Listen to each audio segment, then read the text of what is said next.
అలానే మిసేశ్రావు ఆంధ్ర కార్వాన్ అందరికీ అందుబాటులోకి వచ్చేస్తుంది. జనరల్గా సినిమా వాళ్ళకి మాత్రమే కార్వాన్లు అనేవి ఉంటాయి. ప్రత్యేకమైనటువంటి అలంకరణలతోటి, ప్రత్యేకమైన సౌకర్యాలతోటి ఈ కార్వాన్లు ఉంటాయి. అవుట్డోర్ షూటింగ్కి వెళ్ళినప్పుడు వీటిని ఉపయోగిస్తూ ఉంటారు హీరో హీరోయిన్లు ప్రత్యేకించి. అయితే ఇప్పుడు ఆంధ్ర టూరిజాన్ని డెవలప్ చేసేందుకు ప్రత్యేకమైనటువంటి కార్వాన్లను ఏర్పాటు చేశారు. టూరిస్టులు ఎవరైనా సరే ఇతర ప్రాంతాల నుంచి వచ్చినటువంటి వాళ్ళు ఆ కార్వాన్లను ఆన్లైన్లో బుక్ చేసుకొని మీరు ఆంధ్రాని చుట్టేయచ్చు, ఆంధ్రాలో ఉండేటువంటి పర్యాటక ప్రాంతాలని విజిట్ చేయొచ్చు. అలాంటి వెసులుబాటు కల్పిస్తూ ప్రత్యేక కార్వాన్లను తయారు చేశారు. ఇదంతా కూడా టూరిజం ఎండి ఆమ్రపాలి గారి మెదడులో నుంచి వచ్చినటువంటి ఐడియాస్. అవి ప్రత్యేకమైనటువంటి ఒక ప్రజెంటేషన్ని ఇచ్చారు. పర్యాటక శాఖని అభివృద్ధి చేయాలి, ఎలా అభివృద్ధి చేయొచ్చు, ఆంధ్రప్రదేశ్కి పర్యాటకులను ఎలా ఆకర్షించాలి, వీటన్నిటి మీద ఆవిడ పవర్ పాయింట్ ప్రజెంటేషన్ ఇచ్చారు. దానికి అదనంగా ఆంధ్రప్రదేశ్ ముఖ్యమంత్రి చంద్రబాబు నాయుడు గారు కొన్ని సూచనలు సలహాలు చేశారు. అల్టిమేట్గా ఆంధ్ర టూరిజం అనేది ఇప్పుడు డెవలప్ అవుతుంది. చంద్రబాబు నాయుడు గారు ఎప్పుడో చెప్పారు 20 ఏళ్ల క్రితమే, రాబోయేటువంటి రోజుల్లో ఏ ఇజము ఉండదు, కమ్యూనిజం ఉండదు, ఇంకా ఏ ఇజం ఉండదు, ఓన్లీ టూరిజం మాత్రమే ఉంటుంది. ఆ టూరిజమే సంపాదన పెంచేలా చేస్తుంది, రెవెన్యూ పెంచేలా చేస్తుంది. రాష్ట్రాలకు సంబంధించినటువంటి రెవెన్యూ పెరగాలంటే టూరిజం నుంచే పెంచుకోవాలి అనేటువంటి ఒక ఆలోచనని దాదాపు 20 ఏళ్ల క్రితమే ఆయన చెప్పారు. అందుకే ఆ మధ్యకాలంలో తెలంగాణ అసెంబ్లీలో కోనంనేని సాంబశివరావు గారు సిపిఐ ఎమ్మెల్యే ఆయన కమ్యూనిస్టు అయినప్పటికీ కూడా చంద్రబాబు నాయుడు గారు ఎప్పుడో చెప్పారు రాబోయేటువంటి రోజుల్లో ఏ ఇజం ఉండదు, ఓన్లీ టూరిజమే ఉంటుందని చెప్పేసి. ఇప్పుడు అదే నిజమవుతుంది. కాబట్టి తెలంగాణలో కూడా టూరిజాన్ని డెవలప్ చేయాలి అనేటువంటి ఒక సూచన చేశారు ఆయన. తెలంగాణ టూరిజంకి ఎండీగా స్మితా సబర్వాల్ గారు ఉన్నారు. ఆంధ్రప్రదేశ్కి ఎండీగా ఆమ్రపాలి గారు ఉన్నారు. సో ఆమ్రపాలి గారు ఈ మధ్యనే ఐఏఎస్ నుంచి ఆవిడ సీనియర్ ఐఏఎస్గా ప్రమోషన్ వచ్చింది ఆవిడకి. అయితే ఆవిడ తెలంగాణకి రావాలని చాలా ప్రయత్నాలు చేశారు.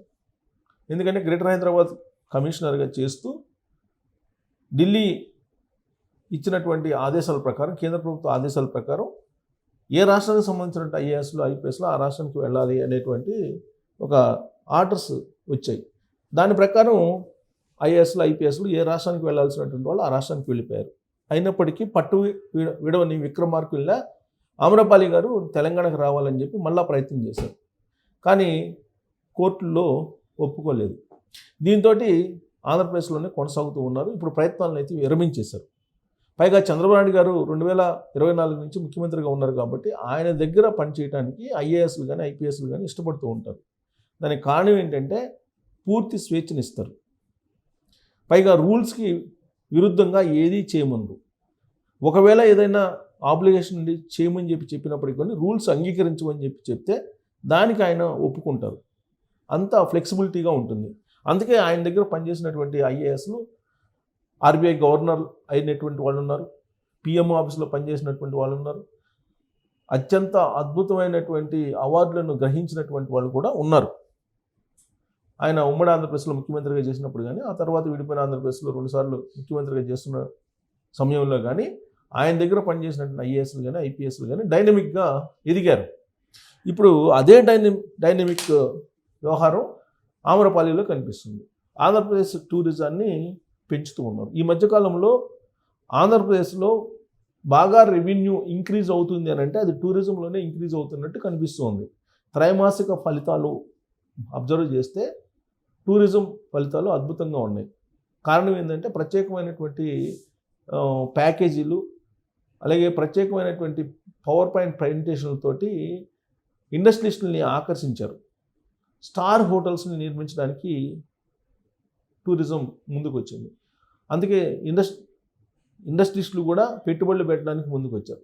స్టార్ హోటల్స్ నిర్మాణం జరుగుతుంది, అమరావతిలో జరుగుతుంది, విజయవాడలో జరుగుతుంది. ఇప్పుడు టూరిజం పెరిగింది. ఆ కారణం చేత హోటల్స్లో ఆక్యుపెన్సీ రేటు కూడా పెరిగింది. గతానికంటే కూడా 30% ఎక్కువ పెరిగిందని చెప్పి టూరిజం శాఖ అంచనా వేస్తుంది. టూరిజం శాఖ ఆధ్వర్యంలో ఉండేటువంటి గెస్ట్ హౌస్లు కానీ, లేదా బార్లు కానీ, రెస్టారెంట్లు కానీ ఇవి కూడా కళకళలాడుతూ ఉన్నాయి. ఉదాహరణకు ఈ మధ్యకాలంలో నేను బాపట్ల వెళ్ళాను. బాపట్ల బీచ్లో పర్యాటకులు అత్యధిక సంఖ్యలో కనిపిస్తున్నారు.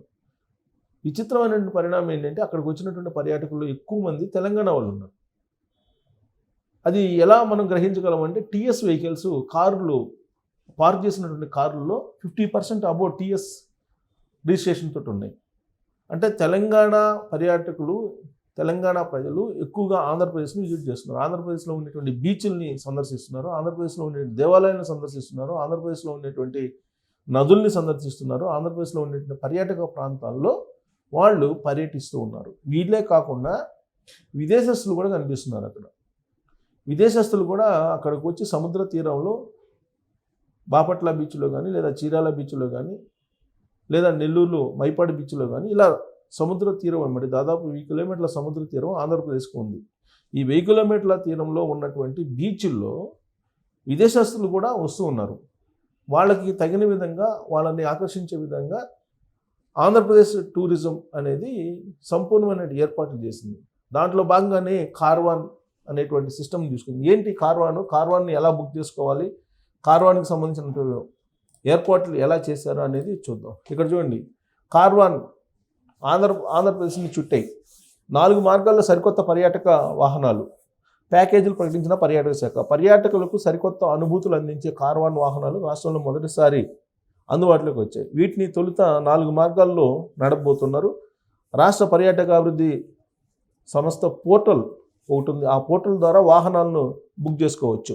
ప్రభుత్వం ఎంపానల్ చేసిన 2 సంస్థలు ప్రస్తుతానికి 4 కార్వాన్లను నిర్వహిస్తూ ఉన్నాయి. కేరళ, కర్ణాటక, గోవా, మహారాష్ట్రలలో పర్యాటకుల కోసం పెద్ద ఎత్తున నడుపుతున్న కార్వాన్లను ఏపీలోనూ ప్రవేశపెట్టేందుకు ప్రభుత్వం ప్రత్యేక విధానాన్ని తీసుకొచ్చింది. సో ఆ రాష్ట్రాలు కేరళ, కర్ణాటక, గోవా, మహారాష్ట్ర ఈ రాష్ట్రాల్లో కార్వాన్లను నిర్వహిస్తున్నారు. వాటిని పరిశీలించిన తర్వాత ఇక్కడ కూడా ఆంధ్రప్రదేశ్లో కూడా ప్రవేశపెట్టారు.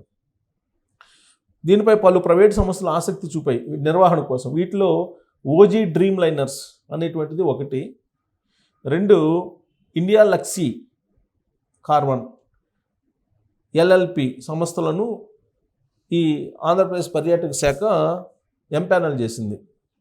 ఓజీ డ్రీమ్ లైనర్స్ని, అలాగే ఇండియా లక్సీ కార్వాన్ ఎల్ఎల్పి అనే సంస్థలని ఈ రెండింటిని ఎంపానల్ చేసింది. వీటికి కార్వాన్లకి 10 నుంచి 12 సీట్లు ఉంటాయి. అలాగే 5 నుంచి 6 సీట్లు కలిగిన 2 రకాల వాహనాలు, 10 నుంచి 12 సీట్లు ఉండేది ఒకటి కార్వాను, 5 నుంచి 6 సీట్లు ఉండేటువంటి ఇంకొక వాహనం, ఇలా 2 వాహనాలని ఈ సంస్థలు నడపబోతున్నాయి. సంక్రాంతికి ప్రత్యేకమైన ప్యాకేజీలు ఏంటి? సంక్రాంతి సందర్భంగా హైదరాబాద్ నుంచి భీమవరం, డిండి వరకు ప్రత్యేకంగా 6 రోజుల ప్యాకేజీతో కార్వాన్ నడపబోతున్నారు. ధర 3,50,000. ఈ నెల 10 నుంచి 11, 12 తేదీలకు బుక్ చేసుకోవచ్చు. 3.50 లక్షలు అంటే 3,50,000. ఆ రోజు నుంచి 6 రోజుల పాటు ప్యాకేజ్ అమల్లో ఉంటుంది. ఈ 3 తేదీల్లో హైదరాబాద్ నుంచి 4 కార్వాన్లు నడపనున్నారు. ఆహారం కోసం పర్యాటకుల కోరిక మేరకు మార్గ మధ్యంలో ఎక్కడైనా హోటల్ వద్ద ఆపుతారు. భోజన ఖర్చులు పర్యాటకులవే. రాత్రిపూట పర్యాటక శాఖకు చెందిన హోటళ్ల ప్రాంగణాల్లో వాహనం పార్కింగ్ చేస్తారు. ఈ హోటళ్లు లేని చోట భద్రతా దృష్ట్యా సమీప ప్రభుత్వ కార్యాలయాలు లేదా పోలీస్ స్టేషన్ పరిసరాలను నిలుపుతారు.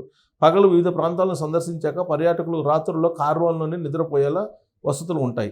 కూర్చునే సీట్లను నిద్రపోయేందుకు వీలుగా మార్చుకోవచ్చు. వాహనంలో టీవీ, ఫ్రిడ్జ్, వాష్రూము అవన్నీ కూడా సదుపాయాలు ఉంటాయి. సో 4 రూట్లు ఏమేమి రూట్లు అంటే ఒకటి విశాఖపట్నం, అరకు, లంబసింగి, ఇది 1.5 రోజు. ధర వచ్చేసి 42,500. 10 నుంచి 12 సీట్ల కార్వాన్ ఇస్తారు. సో 31,500 5 నుంచి 6 సీట్లు ఉండేది ఇస్తారు 1.5 రోజుకి. ఇక రెండవది విశాఖపట్నం నుంచి సింహాచలం, అన్నవరం, పిఠాపురం, సామర్లకోట, ద్రాక్షారామం మీదుగా వాడపల్లి, ఇది 1.5 రోజు టూరు. ఈ 1.5 రోజుకి 42,500 రూపాయలు ఛార్జ్ చేస్తారు. 10 నుంచి 12 సీట్లు ఉండేదానికి. 31,500 5 నుంచి 6 సీట్లు ఉండేదానికి ఛార్జ్ చేస్తారు. ఇక మూడోది హైదరాబాదు, గండికోట, 2 రోజుల టూర్. ఇది 85,000 ప్యాకేజ్. ఇది 10 నుంచి 12 సీట్లు ఉండేదానికైతే 85,000 చెల్లించాలి. 5 నుంచి 6 సీట్లు ఉండేదానికి 64,000 చెల్లించాలి. ఇక నాలుగో రూట్ ఏంటంటే హైదరాబాద్, శ్రీలంక, ఇది 2 రోజులకు సంబంధించిన టూర్. ఇది ఈ 2 రోజులు 85,000 ప్యాకేజీ. 10 నుంచి 12 సీట్లు ఉంటాయి ఈ కార్వాన్లో. అలాగే 5 నుంచి 6 అయితే 64,000. ఇది 4 రూట్లలో 4 రకాల ప్యాకేజీలు. ఆంధ్రప్రదేశ్ పర్యాటక శాఖ అనౌన్స్ చేసింది ఈ ప్యాకేజీలని. సంక్రాంతి సందర్భంగా ప్రత్యేకంగా ఈ కార్వాన్లను అందుబాటులో ఉంచారు. సో కాబట్టి రాబోయే రోజుల్లో ఆంధ్ర కార్వాన్లు అందుబాటులో ఉంటాయి. ఇవే కాకుండా ఒక ప్రత్యేకమైనటువంటి యాప్ని తయారు చేశారు, ఆంధ్ర ట్యాక్సీ అనేటువంటిది.